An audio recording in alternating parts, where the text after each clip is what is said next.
যারা পেটের রোগে ভুগছেন, লিভারের সমস্যায় ভুগছেন, কিংবা বদহজম, গ্যাসের মতো নাছোড়বান্দা কোনো রোগ আপনাকে তাড়া করে বেড়াচ্ছে, তাদের জন্য কিন্তু অক্ষয় তৃতীয়ার পূর্ণ তিথিতে একটি অব্যর্থ মুষ্টিযোগের কথা বলে দিচ্ছি। সৈন্ধব লবণ খানিকটা নেবেন, ত্রিকূট চূর্ণ, এটা যে কোনো দশকর্মা বা আয়ুর্বেদের দোকানে পাওয়া যাবে। ত্রিকূট চূর্ণ, দুধ, দই, মধু, ঘি, এগুলো অল্প অল্প করে দিয়ে সবটা মিলিয়ে একটা মিশ্রণ প্রস্তুত করুন এবং এই মিশ্রণটা সামান্য একটু পাত্রে করে নিয়ে গিয়ে তেমাথার মোড়ে রেখে দিয়ে আসুন।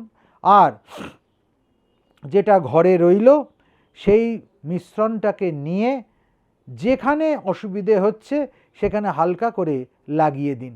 দেখুন মিরাকেল ইতিমধ্যে হতে শুরু করে দিয়েছে।